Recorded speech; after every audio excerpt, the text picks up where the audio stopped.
Starting a business can seem like a daunting task, unless you have a partner like Shopify. They have the tools you need to start and grow your business. From designing a website to marketing to selling and beyond, Shopify can help with everything you need. There's a reason millions of companies like Mattel, Heinz, and Allbirds continue to trust and use them. With Shopify on your side, turn your big business idea into... Sign up for your $1 per month trial at shopify.com/special offer. Talk Radio 77 WABC. It's the 77 WABC News Hour. Talking the news with Noam Laden. All the news you need to know with Joe Nolan, traffic, Justin Ellick, sports. And now, Talking the news with Noam on 77 WABC. Yes, that's me, 5 o'clock. Good morning. It is Wednesday, December 18th. Your forecast from the Ramsey Mazda Weather Center. Sunshine this morning, rain this afternoon, high 51. Tonight and overnight, some more rain, low 39, and then Thursday mostly sunny, high 45. If you are walking out the door with us right now, it is 35 and clear in Pleasantville up in Westchester County. It's 37 and clear in Wyckoff over in New Jersey. And it's 42 and clear outside our Midtown studios. We got a lot to get to as we work our way up. 6 o'clock hour, Sid and friends in the morning. The FBI giving us a holler here in the newsroom, talking about these drones. There was a big meeting last night with lawmakers in D.C. where they were briefed on the drones. Josh Gottheimer, the congressman from New Jersey, said he was okay with what lawmakers told him about the drones. And he said, things are okay. Don't be worried. The same meeting, Richard Blumenthal, the senator, he walked out of it and he said he didn't get enough information, so we don't have a whole lot more because it was a meeting where they can't really tell us the details about that going on as people in places like New Jersey are walking outside to see these drones outside their doors, hanging out above buildings and police departments and ball fields and wondering what they are. And some of those people have been taking out lasers and shining the lasers on what they think are these drones. But what's been happening is a lot of people are shining lasers actually on airplanes in New Jersey, and they've just seen this huge uptick in pilots talking about being hit with these lasers as they're in the cockpit, being blinded momentarily, which no doubt you would understand is incredibly dangerous. And so yesterday, the FBI had to come out and say, don't do this. It's against the law, by the way, to shine a laser at an aircraft. I mean, if you're caught, they'll throw you behind bars, give you a huge fine. We are seeing an increase in pilots of manned aircraft being hit in the eyes with lasers because people on the ground think they see a drone. The Newark FBI agent Nelson Delgado, who's worried people on the ground could even take it a step further than just the laser. We are also concerned people will take matters into their own hands and fire a weapon at an aircraft. Not only is this act against the law, but it poses an incredible danger to the pilots and passengers on those aircraft. Whatever your beliefs are, putting someone else's life in danger is not the answer. Again, I'll point out it is against the law to take a laser and shine it in the sky on any kind of aircraft, be it manned or unmanned. If they find you, and there have been cases where they've been able to track people down, and they do throw them in jail. It's happened. On Saturday night, the pilot of a small plane attempting to land at Alexandria Airport, that's in Hunterdon County, he was hit in the eyes with the laser, and he was landing at the time. He had to abort the landing because he was blinded and go around again and land a second time. Now, my guess is the person on the ground probably did not think he was an airplane, thought he was one of these drones. Don't know that for a fact. But either way, FBI saying, hey, we're looking out for you. Stop doing that. Stop putting the lasers on what you think are unmanned aircraft because a lot of times they are actual airplanes that people are flying. Luigi Mangione has now been officially indicted for the killing of United Healthcare CEO Brian Thompson. Manhattan DA Alvin Bragg announcing the grand jury indictment yesterday. This was a frightening, well-planned, targeted murder that was intended to cause shock and attention and intimidation. Mangione still in custody in Pennsylvania today. Of course, that's where he was arrested at the McDonald's back on December 9th. He's accused of fatally shooting Brian Thompson on a New York City sidewalk, West 56th Street. This was December 4th. He faces 20 years to life in prison if convicted of first-degree murder. Now, they first have to get him back to New York, which they think they'll be able to do in a short period of time. They include 1 count of murder in the first degree as a killing in furtherance of terrorism, 2 counts of murder in the second degree, 1 charging that the killing was done as an act of terrorism, and the second pertaining to the fact that the killing was intentional. Now, they have all kinds of information on Mangione, all kinds of clues, all kinds of fingerprints. They think it's a slam dunk deal. For nearly an hour, we allege the defendant waited in the area near the Hilton Hotel, waiting for Mr. Thompson to appear. All right, so now they're waiting for him to be extradited from Altoona, Pennsylvania, here to New York City. They're hoping that'll take place soon. That is the money continues to pour in to his defense fund, Mangione's defense funds. Correspondent Stephanie Gosk has more. That kind of movement galvanizing support for him continues to grow. There's a crowdfunding site that's raised over $130,000 for his defense fund, and there is a documentary in the works. Yeah, documentary too. Public officials are really pushing back on this, reminding people that Mangione is in prison right now because he is accused of murdering a 50-year-old father of 2 on the streets of Manhattan. And there's even people putting money into his commissary account at the jail where he's being held so he can buy items there. And if you were listening, I was on with Frank Morano on the other side of midnight, as I always am, around 4:30 each morning. There's this new survey of Gen Zers from Emerson College that finds 41%, the majority in this poll of 1,000 people who were polled, think it was okay that Brian Thompson was taken out because they're so upset with the how health insurance is these days. They're okay. 41% in the survey of 18 to 29-year-olds say it was okay that Mangione took out Brian Thompson. 5:06. A New York City judge denying Mayor Adams' attempt at dismissing one of the federal corruption charges that he faces. Manhattan federal court judge Dale Ho disagreeing with Adams' claim regarding the bribery count. Adams' lawyer had argued the allegation doesn't meet the legal standard for bribery. Adams pleaded not guilty in September to an indictment accusing him of taking illegal campaign money and bribes like airline perks from the Turkish government. Andrew Whitman, NBC News Radio, New York. Getting new information overnight about the holiday market fire at Herald Square. Part of it opened after that Monday devastating fire that took place about 4 in the morning. It ripped through all those booths between 34th and 36th Street. So the FDNY now saying that the fire was an accident caused by electrical wiring. They posted no additional details, but the fire broke out about 4 a.m. Monday in the northern end of the holiday sales booths near Macy's. One firefighter is recovering from serious injuries. He is expected to make a full recovery.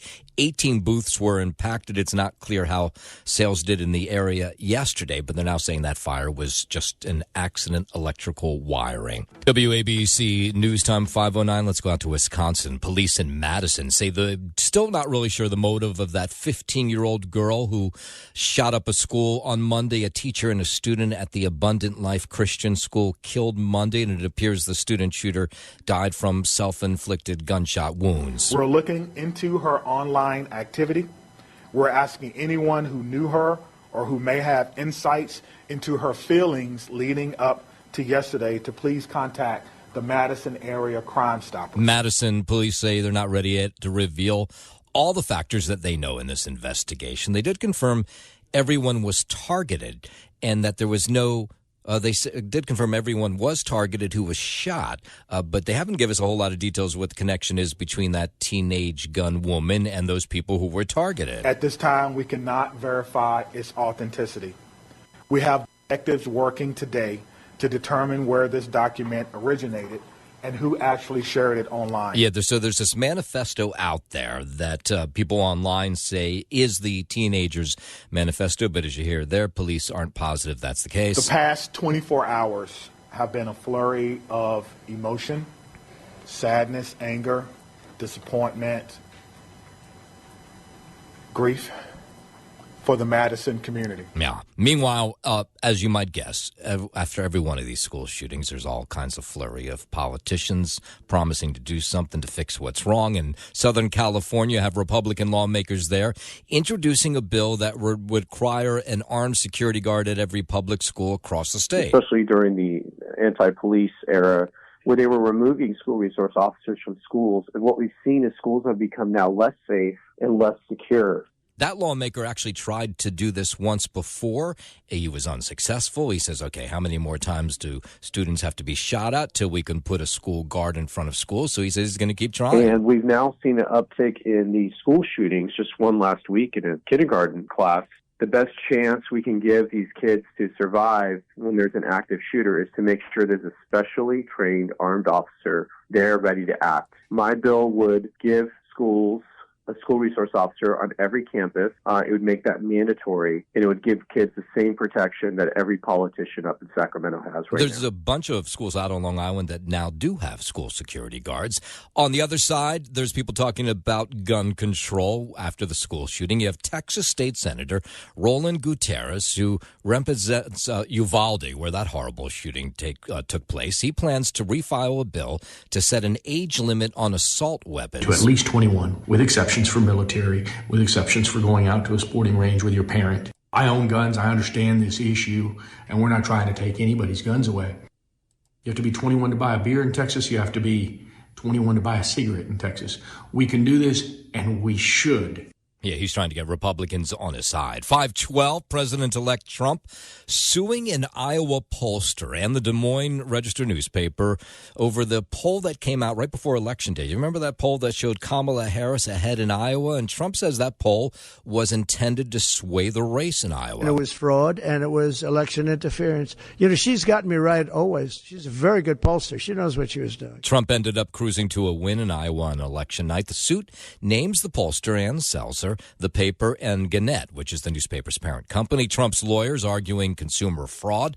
It comes after ABC News settled a suit for $15 million with Trump over comments George Stephanopoulos made about allegedly false and defamatory, and he won that money. Meanwhile, a federal judge denying Donald Trump's request to advance a lawsuit against journalist Bob Woodward. Trump sued Woodward in 2023 after giving 19 interviews for Woodward's book Rage. Trump claimed that even though he participated in the interviews and allowed them to be recorded, Woodward wasn't authorized to sell the audio recordings. On Tuesday, a judge denied Trump's request to expedite the lawsuit. The news comes one day after Trump told reporters he was planning to pursue legal action against people in the media he feels have wronged him. Trump also sued the Des Moines Register and pollster Ann Seltzer just hours before the judge's decision. I'm Mark Mayfield. TikTok fans across the nation worried about that TikTok could go away with this potential ban that was moving through Congress. You had President-elect Donald Trump saying he may not enforce it. He spoke about the ban during a press conference earlier this week. You know, I have a warm spot in my heart for TikTok because I won youth by 34 points. And there are those that say that TikTok had something to do with that. Under federal law, TikTok must cut ties with its Chinese parent company by mid-January, or it would be banned here in the U.S. We're still hearing from senators about some of the appointments that Donald Trump wants to make after he takes office. Senator Rick Scott, he's from Florida, giving his full support to Robert F. Kennedy Jr. as Secretary of Health and Human Services. He says he met with him this week, and he's impressed with him. As you know, I used to be in the hospital business. I think it's great to have an HH secretary that is going to focus on the health of America, which is the most important thing we ought to do. Kennedy has been one of the nation's most prominent anti-vaccine conspiracy theorists, accused of spreading false rumors about the safety of vaccines. But in between meetings, you had this Senator Rick Scott saying that RFK Jr. is impressive and people need to listen to him. For all of us, what we're thinking about is how do we stay healthy every day? And finally, we're going to have an HH secretary that wakes up every day and says, how do we keep everybody healthy in this country? He's going to have a lot of opportunity to to do that. I'm completely supportive of what he wants to accomplish. And there were some more appointments yesterday from Trump. Herschel Walker, of course, the football legend who unsuccessfully ran for Senate in Georgia, chosen by President-elect Trump as the ambassador to the Bahamas. He made the announcement on Truth Social yesterday. He also announced yesterday that he's nominating art collector Nicole McGraw as U.S. ambassador to Croatia. All right, 5:15. Let's head over to the 77 WABC Sports Desk. Good morning, Justin Ellick. Would you rather move to the Bahamas or to Croatia? That's a no-brainer. I would take that job in the Bahamas. Yeah. Where do they hold those? They're in big important meetings, like on the beach in the Bahamas, so. Right? Or in like a beautiful mansion or house. That I would imagine. Yeah. My God. Herschel Walker, good for him. It's good to be friends with Donald Trump these days. Yeah, it really is. We'll get to news here out of the MLB, Nome, that came yesterday. The Yankees have acquired outfielder and first baseman Cody Bellinger in a trade with the Chicago Cubs, continuing to stock up on high-end talent in the wake of outfielder Juan Soto's free agent defection to the New York Mets. Chicago also sent cash considerations to New York, which shipped right-hander Cody Petit to the Cubs to complete the deal. Sources told ESPN that the Yankees will receive $5 million to offset Bellinger's salary. He will make $27.5 million in 2025 and has a player option for $25 million in 2026. He's 29. He was a 2019 National League MVP, and his father, Clay, played for the Yankees from 1999 to 2001. His return to form after 3 substandard seasons came in 2023 with the Cubs, and he agreed to a 3-year, $80 million free agent contract with Chicago in March. He slashed .266, .325, .426 with 18 home runs and 78 RBIs last season. Another mediocre year for him, but he's looking to bounce back. His versatility fits perfectly into holes in New York's lineup. He's an above-average center fielder and a top defensive first baseman, so the Yankees can take their pick there. If they want to play him in the outfield and go after Pete Alonso and Christian Walker, they can do that. Or they can stick him at first base and go after maybe another couple arms or another couple of bats. We'll see where the Yankees go from here, but I could tell you that I think that they are not done yet. To our triple header of local action in the NHL last night, we'll begin with the Rangers, who continued their struggles in Nashville, getting shut out by the Predators by a score of 2-0. Shesterkin made 30 saves for the Rangers, losers of 3 straight. Nothing seems to be going right for the defending President's Trophy winning Rangers, and losing to the team with the fewest standings points entering yesterday is just another hit to a team that is struggling to have anything go right for them over the last month. We'll see if they can bounce back when they complete their 3-game road trip on Friday in Dallas. In Carolina, the Islanders realized a similar fate, getting blanked by the Hurricanes 4-0 with the loss. The Isles have their second 3-game stretch of the season without a point. Ilya Sorokin was pulled after allowing 4 goals on 23 shots through 2 periods, with Marcus Hogberg finishing with 6 saves in the third. They've been shut out 5 times this season, but this was the first since October. Allowing 13 goals across the past 3 games might be a bigger concern. Up next for the Isles, they'll complete a 3-game road stretch on Saturday at Toronto.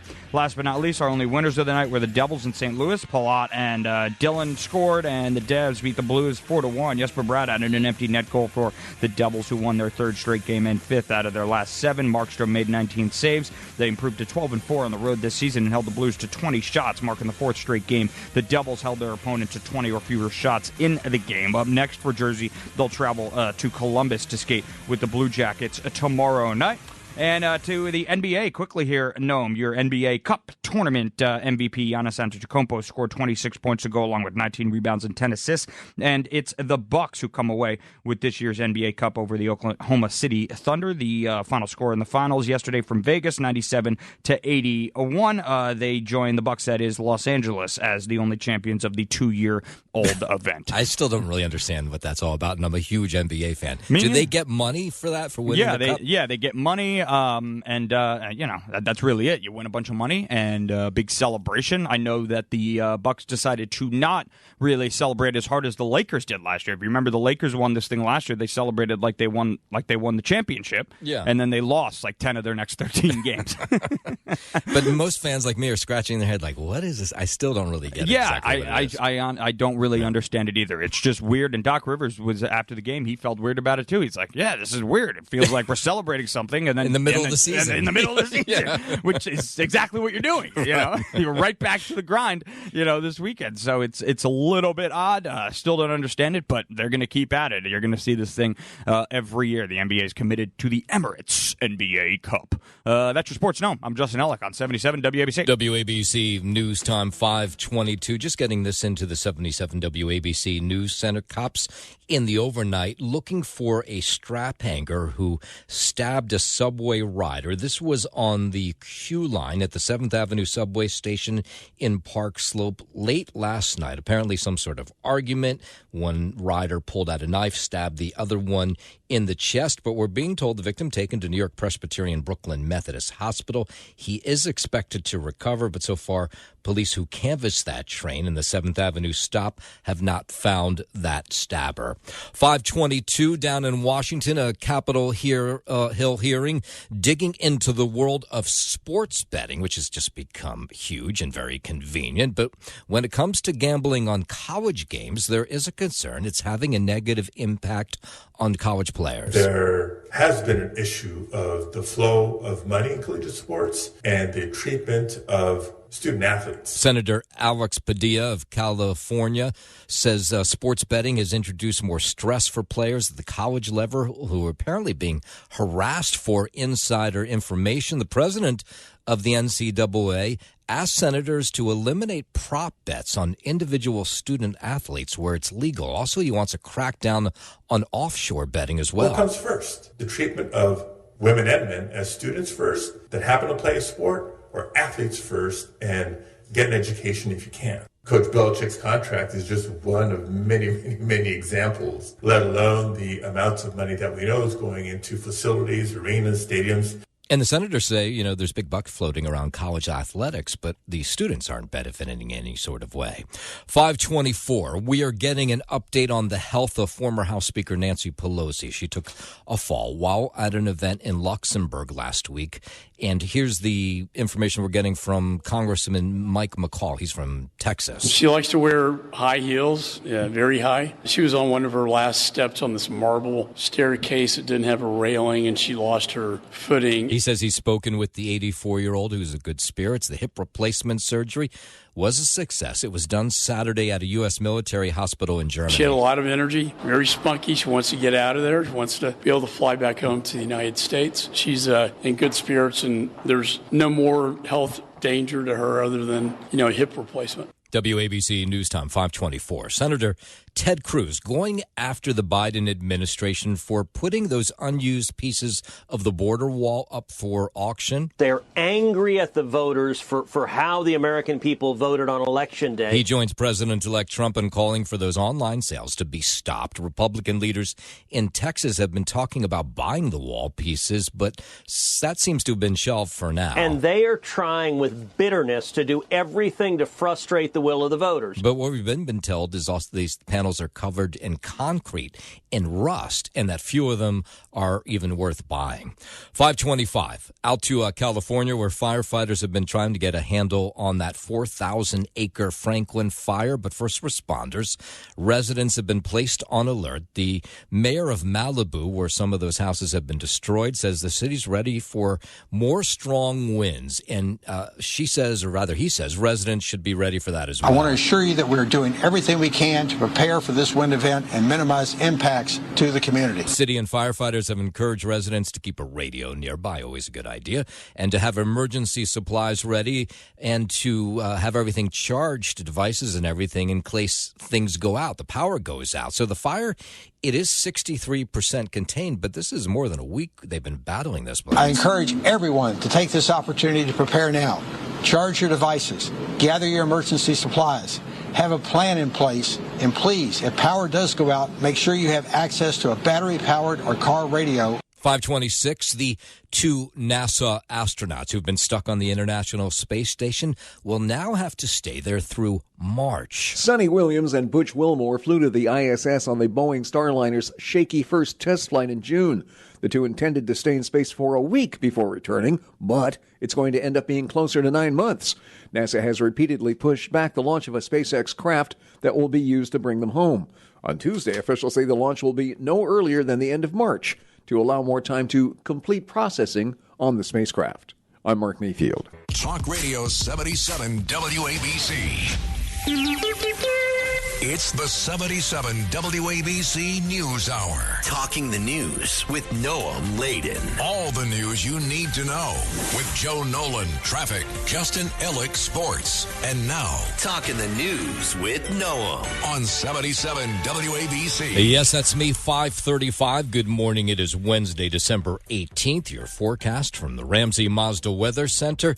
Sunshine this morning. The rain moves in this afternoon, high 51. Tonight and overnight, more rain, low 39. And then Thursday, sunshine, high 45.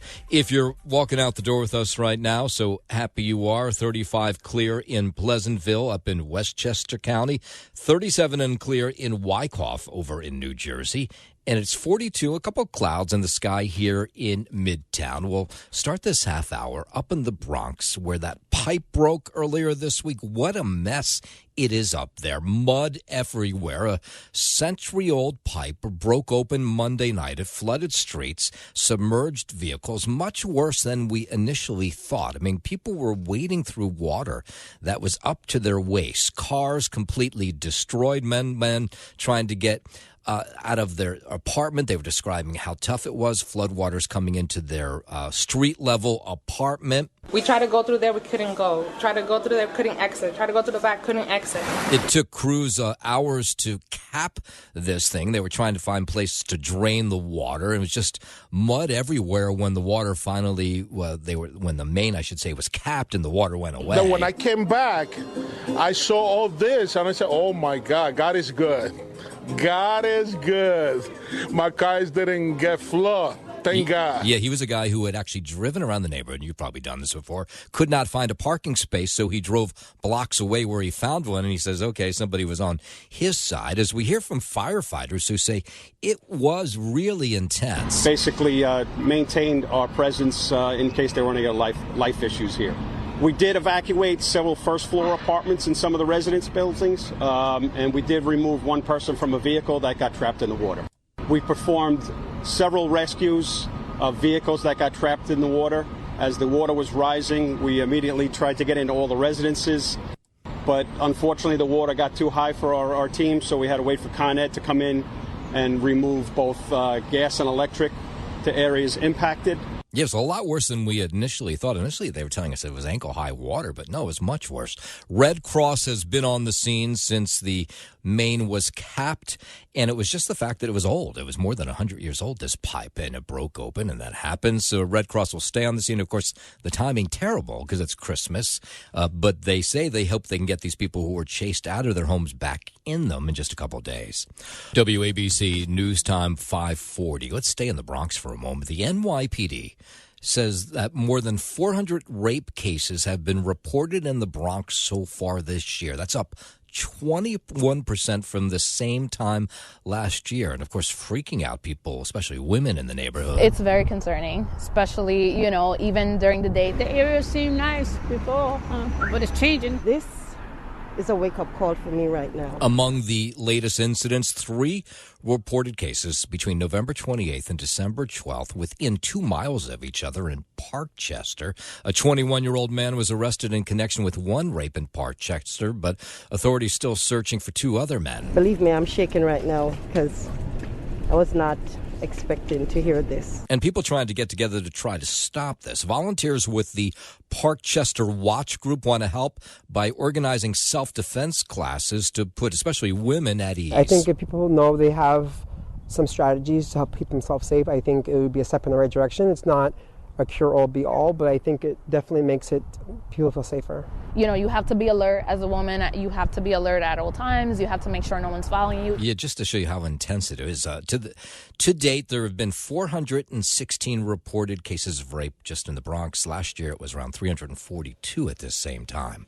A young girl is among those recovering after a nasty-looking accident involving a city bus in Brooklyn yesterday. 2 cars got pinned between an MTA bus and a box truck around 2:30 Tuesday afternoon at Nostrand and Park Avenues in Bed-Stuy.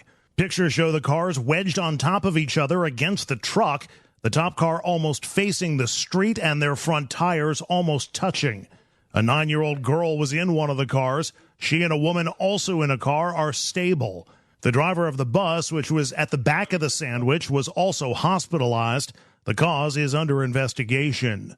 Andrew Whitman, NBC News Radio, New York. All right, 42 minutes into the show, and we haven't done a substantial story about the drones yet. Well, that's going to end right now. A large number of drones still being spotted in the skies, especially over New Jersey. New Jersey Governor Phil Murphy, Senator Andy Kim have both gone out on drone hunts, hoping for answers. There are 1 million drones registered with the FAA here in the United States, and thousands upon thousands fly in our skies legally and lawfully every single day, doing all kinds of good things for the public good. And the Northeast Corridor is one of the busiest. White House spokesman John Kirby trying to alleviate some of the fears people might have. There was a special meeting that took place for local members of Congress, senators, actually anybody who wanted to take part of it in Washington could learn about what the military, what the White House knows about all those drones in the sky. Basically put teams together, and they're going to be at different points guarding like critical infrastructure. We're talking like hospitals, the airports, things like that, power plants, things like that. And if we do see that activity, we would be able to launch our own drones, which would allow us to get near the other ones to get some information. All right, so that's some of the plan that they came up with. So last night, Josh Gottheimer, who is the congressman from New Jersey, he spoke to CBS 2 about this, I guess, top secret meeting. He couldn't give us all the details. I'm not sure why, but he said he's no longer worried. So he should tell us probably why. And obviously I can't go into the specifics given it's in classified briefing. But I feel very confident, as I've said all along, and this reinforces it, that based on what we heard from the intelligence community, there's no imminent threat to date of public safety. All right, but again, tell us what you know. But they did not do that. Many members of his constituents, or I should say his constituents in places like Mendham and in Morris County, they say they've been overrun by these mystery drones, and they want more than just him saying that everything's okay. They're like coming right over our houses. Oh, my God. You just have to walk outside and look up. It's like mildly concerning, for sure. State Senator John Bramnick is one of the people who said, hey, if you're in one of these meetings where they're giving you information and they're telling you everything's okay, tell us what you know. If it's not secret, then they say that's frustrating. If it's not secret, then why do people have to be briefed? What do you need top secret clearance? What do you need briefing of an intelligence committee if there's nothing going on? Yeah. All right. So here's what we know on this story that just won't go away. About 100 of the more than 5,000 drone sightings reported to the FBI in recent weeks were deemed credible enough to warrant more investigation. That's according to the Department of Homeland Security, the FBI, the FAA. Pentagon spokeswoman Sabrina Singh has said that the aircraft are not U.S. military drones. So I guess that much they're willing to confirm. All right, 5:45. Let's head over to the 77 WABC Sports Desk and Justin Alec. Thank you, Noam Laden. Start here with some news out of the MLB offseason that came in yesterday. The Yankees have acquired outfielder and first baseman Cody Bellinger in a trade with the Chicago Cubs, continuing to stock up on high-end talent in the wake of outfielder Juan Soto's free agent defection to the New York Mets. Chicago also sent cash considerations to New York, which shipped right-hander Cody Petit to the Cubs to complete the deal.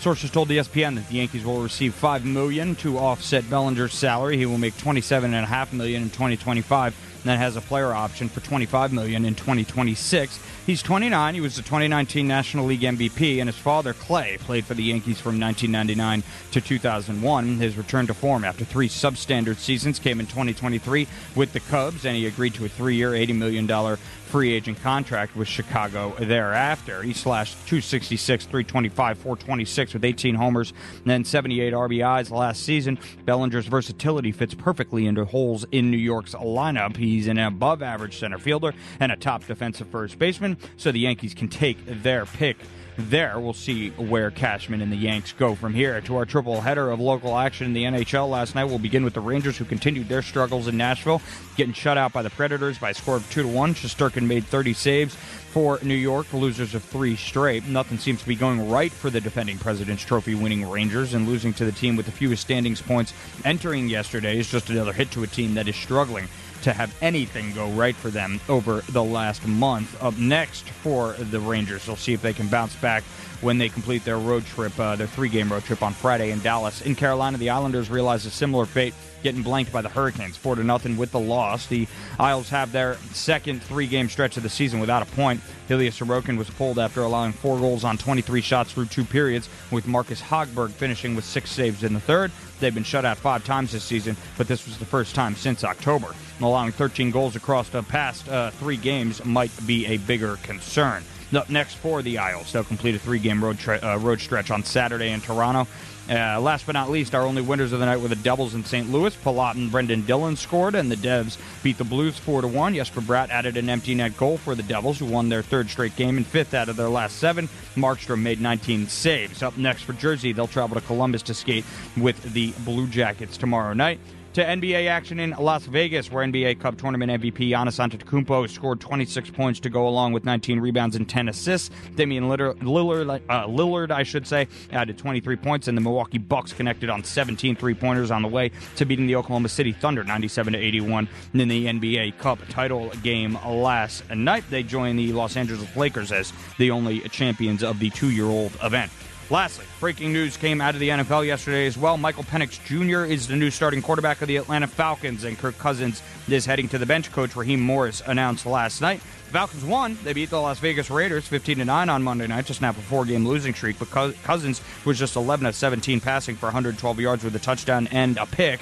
He has 9 picks and just 1 touchdown pass in his past 5 games. Penix, 24, led the Washington Huskies to the national championship game last season before the Falcons selected him at number 8 in April's NFL draft. So Penix is now your starting quarterback out in Atlanta. That's your Sports Gnome, and I'm Justin Ellick on 77 WABC. WABC News Time 5:50. Let's go out to Long Island. The suspected Gilgo Beach serial killer now faces charges for a 7th murder. Suffolk County DA Ray Tierney says hairs from Valerie Mack's remains can be linked to Rex Heuermann. That hair was consistent with the mitochondrial DNA profiles of both Asa Ellerup and her daughter Victoria Heuermann. Heuermann was in court yesterday, Suffolk County, where he was indicted for the murder of Mack. Mack was a sex worker who disappeared back in 2000. Her remains found in Gilgo Beach and in Manorville.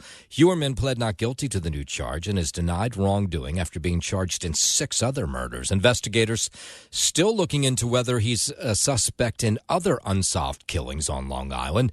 Attorney Gloria Allred, who represents the family members from other Heuermanns, from other Heuermann alleged murder victims, I should say, traveled to Suffolk County to speak out yesterday. My clients have traveled here today to say to Valerie Mack's family that we see you, we hear you, and we ask you to accept our condolences for your loss. Yes, Suffolk County DA Ray Tierney met with the Mack family yesterday. They're very grateful for the small bit of closure that the task force has been able to provide. And while we're out in Suffolk County, new legislation targeting illegal street takeovers, which is essentially drag racing, announced yesterday. Suffolk County lawmakers voting to strengthen the laws related to those taking part in these drag racing events. We'll now have the authority to prosecute those who gather and to watch and promote these illegal activities. And we will forfeit their cars as well. So it's not the drivers. They're actually going to go after the spectators, too, because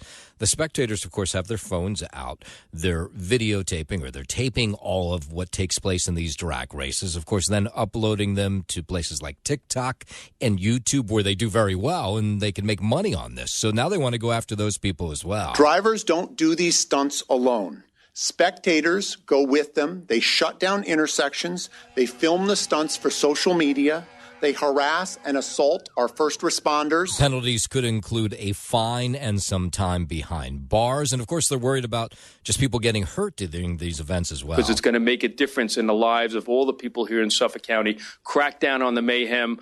5:53. A complete dinosaur jaw has been found about 80 miles northwest of the city. You never know what you'll find in your backyard, but when an Orange County homeowner spotted two huge teeth hiding behind a plant, he was curious. The Scotchtown man started digging with his fingers, and there were lots more. So he called in the experts, and they came from the New York State Museum and SUNY Orange. It was a complete mastodon jaw, the first unearthed in New York in more than a decade. Also a rib fragment and toe bone. Next steps, research and carbon dating on this ancient relative of today's elephant. I'm Sarah Lee Kessler. We are getting more details about this 72-year-old who was shoved onto the subway tracks at the 34th Street Herald Square station over the weekend. He was there to ride one of those holiday nostalgia trains. The MTA rolls out old subways where they celebrate Christmas on these subway cars. And he was there with his family. When he got off the car, the 72-year-old, who only wants to go by the name of Robert, someone shoved him onto the tracks, and he was hurt pretty badly. He had come there with a 10-year-old, other kids. He said it was just awful. I was assaulted. I was terrified. I could have been killed. I love the city, and I don't want it to be this way. You can hear how emotional it was for him. He says he's normally really hyper alert for what might go on a subway platform, but he figured it was with these holiday trains, so he wasn't paying attention when this individual they have not found, came out of nowhere and then shoved him onto the tracks. Now, he said there was an upside to this, even though he was lying on the tracks. He said it was amazing how many New Yorkers came to his rescue. So he says that's the only positive. Even though I was still, in a state of shock and terrified, I felt like there was something good happening. It was only by the grace of God that there was an off-duty FDNY EMT worker. She came to my aid. Yeah, good for her and good for all those others who came to Robert's aid. He is still in the hospital today. He has fractures to his foot, his hand, his left shoulder. He has a burst vertebrae. All from going on a holiday train and some creep shoving him onto the tracks. Surgery scheduled for Wednesday, today, which of course is 1 week before Christmas. So far, they haven't found this individual. Elected officials here in New York certifying the results from this past November's presidential election yesterday prior to the vote. Governor Hochul giving a speech criticizing the use of the Electoral College. Unfairly less populated states have outsized influence, and in fact, the votes of their residents count more than the residents of a state like New York. So she made an argument for amending the Constitution so the popular vote can be used in the future to elect the president. Now, I wonder if she'd be making that argument if Kamala Harris had won. And I strongly believe that the people of New York State and the United States of America should and must have their votes count equally. All right. Well, either way, I was certified yesterday. And I got, sometimes we do a story where we get tons of feedback. Man, did we get a lot of feedback on this story we did yesterday about the MTA's pop-up store where they're selling like old subway signs and things like that, and all kinds of people showing up to buy these signs. I'm like kind of a train nerd, just a little bit, not a lot. And just hanging up, and my parents, friends come over. It's a good conversation started. Yeah, so that was a guy who bought 2 orange seats, but the people who were writing to me yesterday, and I got all kinds of emails, some people tweeted, I got Instagram messages, all saying it's not good unless you steal the items. They say paying for it doesn't count. And I've used my example of trying to grab a Dr. Zizmore sign from a subway car. This was, I think I was 16 at the time. I got busted doing so. But now I think, wow, how cool would it have been to have that sign in my living room where it says, "Thank you, Dr. Zizmore?" But didn't happen.